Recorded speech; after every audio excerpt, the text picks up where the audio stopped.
सच्ची मित्रता, true friendship story in Hindi. एक समय की बात है।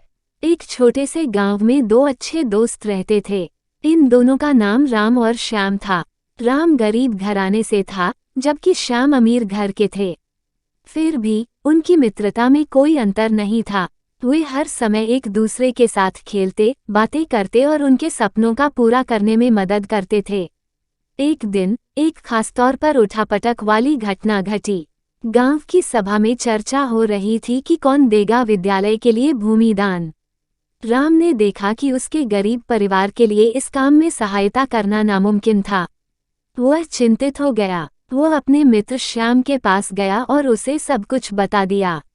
श्याम ने राम की मदद करने का फैसला किया और दोनों ने एक साथ बड़ी मेहनत करके भूमि की खोज की। वे पूरे गांव में घूम घूम कर ढलान तक एक आदर्श जगह ढूंढ निकाले। अपनी मेहनत, सामर्थ्य और विश्वास के बावजूद वे कुछ महीने तक खोज करते रहे, लेकिन इन्हें खुशी के साथ खोज नहीं मिली। उनकी उत्सुकता खत्म हो रही थी और दिल तोड़ती हर दिन बारिश ने उनकी मेहनत को खत्म कर दिया। धीरे धीरे राम की आशा कम हो गई और वह निराश हो गए। लेकिन श्याम ने ऐसा होने नहीं दिया।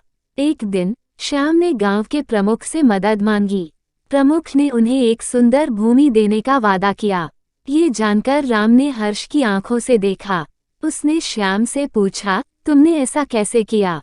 श्याम ने मुस्कान देते हुए कहा, दोस्ती का असली अर्थ दूसरों की मदद करना होता है। जब तुम निराश हो रहे थे, मैंने प्रमुख से अनुरोध किया और उसे अपने सपनों की पूर्ति के लिए विश्वास दिया। ये भूमि हमारी दोस्ती का प्रतीक है, जो विघ्नों को पार करती है और हमें साथ लेकर चलती है। राम ने गहराई से सोचा और अपने दोस्त की समझ को समझा। उसका मनोबल फिर से उच्च और उसका विश्वास फिर से प्रफुल्लित हुआ। श्याम और राम ने भूमि के लिए दोनों हाथ मिलाकर मेहनत करना शुरू किया। वे अपनी ताकत, धैर्य और संयम के साथ काम करते रहे। फिर एक दिन उन्होंने अपनी मेहनत के फलस्वरूप एक सुंदर भूमि प्राप्त की। उन्होंने वहां एक विद्यालय बनाने का निर्णय लिया और सभी बच्चों को शिक्षा का मौका देने का फैसला किया। दोस्तों के विश्वास, मेहनत और एकता के प्रतीक के रूप में राम और श्याम ने गांव की शिक्षा को बदल दिया। उनके साथी बच्चे उनके सपनों को देखकर प्रेरित हुए और अच्छी शिक्षा के लिए प्रयास करने लगे। बच्चों का सोचने का तरीका बदल गया और वे आपसी सहयोग करने लगे। दिनों दिन दूसरे से बेहतर होते गए और समृद्धि और उज्ज्वल भविष्य की ओर उन्मुख हुए।